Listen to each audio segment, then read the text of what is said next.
All right, so I just did a story about Richard Hopkins and how he literally lied and fabricated claims of voter fraud.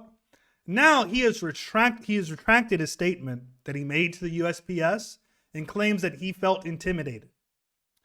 And so I wanted to be done with the story, but it's like a story that I just cannot be done with. So let's take a listen to what he has to say. They're grilling the hell out of me. How are you feeling right now? I'm kind of pissed. I feel like I just got played. And I heard him say to the supervisor that they messed up yesterday. I was like, oh, what did they mess up on? And he told the supervisor that they had postmarked one of the ballots for the 4th instead of the 3rd, because they were supposed to put them for the 3rd.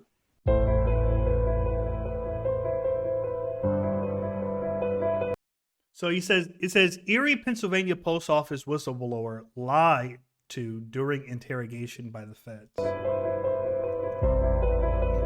And so let me make good on that promise right away. Okay. This storm is getting crazy, right? And it's out of a lot of people's control. And so the reason they called me in is to try to harness that storm, try to reel it back in before it gets really crazy. Okay? I understand. Because we have senators involved, we have the Department of Justice involved, we have Trump's lawyers team's gotten a hold of me. Trump's lawyers team has gotten a hold of me. Trump's lawyers team has gotten a hold of me. So now this guy, Richard Hopkins, is in a lot of trouble from everybody, right?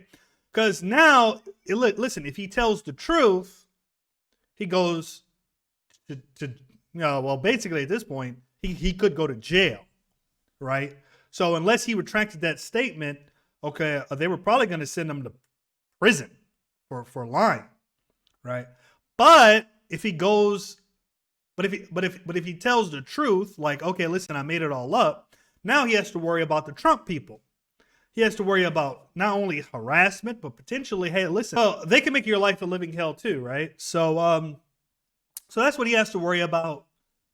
And so he decided to recant his story. But now this is where he's saying the lie comes in. He felt like he was pressured. He felt intimidated. Listen to what he says after this. I'm not. Well, I am actually. I am trying to twist you a little bit because in that, believe it or not, your mind will kick in. Okay. We like to control our mind, and when we do that, we can convince ourselves of a memory. But when you're under a little bit of stress, which is what I'm doing to you purposely, your mind can be a little bit clearer. And yeah. Here's how we're gonna make things clear for you. All right, we know you're lying, right? You're going to go to jail. That's how your mind becomes a little bit more clear. Like, don't try to convince yourself of the lie, because really good liars do this all the time. Like, they'll actually convince themselves that the lie is true, and that's what this guy is trying to tell them in a very nice, very pleasant, good cop way, as opposed to being the bad cop. Because I'm sure another agent probably came in and probably was the bad cop, right? So he's trying to be the good cop here and say, listen, giving your ego a little room to admit that, well, maybe your memory is just wrong. Like, no, your memory wasn't wrong. You were fucking lying, and we know you were lying. we're going to do a different exercise too to make your mind a little bit clearer. Okay? Good to go. So, but this is all on purpose. Roger. I am not scaring you, but I am scaring you here. It seems like they were trying to make me distrust y'all. Yeah, no. What he was trying to do was, in a very delicate way, tell the guy it's okay to admit you were lying. Okay, because, there's two ways to get a guy to come around to your side. Like, most people think that what you should do is you just bluntly attack and say, okay, no, we know you're lying, we know you're lying. But another way is just to say, listen, give him an out. Give him a way to save face. Give him a way to maintain his ego, right? So you can say, listen, maybe you just misremembered. Everyone's under stress, et cetera, et cetera, et cetera. So yeah, of course he was trying to scare him a little bit. He was trying to say, listen, now this is serious. This isn't Twitter. This is like real life. And a lot of people are involved in this. You have the Justice Department. You have senators. You have the American people, right? You have 70 million Trump voters who are going to be listening to you, and they're going to want to believe you right now because of the drama of this election, right? So now is your time. If you know, now is your time to admit that you're wrong, all right?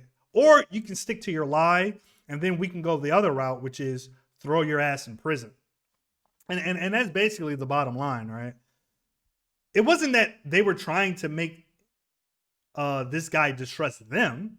No, listen, it was literally an out. But okay, let's keep listening. And at the same time, it kind of affected, but at the same time, I was like, nah, these guys have had my back since the get-go. So that's why I continued. Do you think these federal agents have your back? At this point, no. Hell Do you no. think these federal agents are really interested in investigating fraud? Honestly, I don't think they are. Well, you know what, buddy? I'm going to tell you what. You had a shot probably to avoid jail time, because I'm sure what they said was, listen, if you recant now, we're not going to prosecute you or anything. Just recant the story. You know, don't stick with it. And now if he's really doubled down on the story like I think he's doing, it's over for him. It's over for him. So yeah, he won't be stigmatized by the conservative community, but it won't really matter because he's going to prison. And they're going to try to make an example out of this guy because they don't want people around the country fabricating voter fraud claims when there is none, right? So. And in fact, you heard Weisenberg tell a supervisor they were backdating the ballots to make it appear they've been collected on November 3rd. You still stand by that? Yeah. Yes. Yeah, so it's over. Yeah. Yes. So it's over. So now he's going to prison.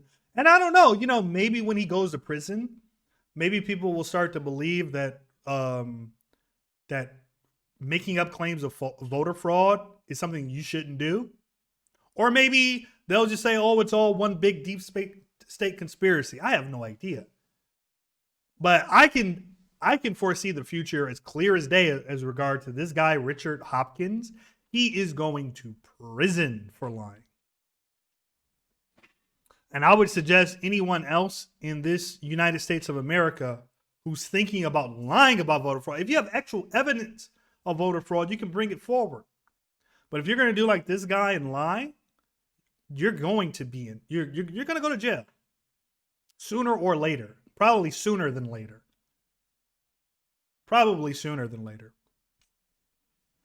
Anyway, like, share, subscribe, leave a comment below. What do you think about this guy, Richard Hopkins? Do you think his story is true? Does it check out? Because I think he's going to big boy prison. Ballots have been separated if that is in fact the case. But Steve, we've also learned how hard fraud is to catch after the fact. If there is a lesson for Republicans here, we have to be far more aggressive as these ballots are coming in, because by now the ballots have been separated from the envelopes, and it's very difficult to do the ex post facto authentication work that I think would give people confidence in the outcome of the election. And so I think we've got to be more diligent. Look, how is it that Project Veritas and the National Pulse and these relatively small media organizations are turning up more evidence than the Civil Rights Division of the United States Department of Justice? Because they're just making shit up. That's why, because the other places, like, they need like real evidence. Project Veritas could just make shit up. This is really easy. Like, share, subscribe, leave a comment below. What do you think about this? Until next time.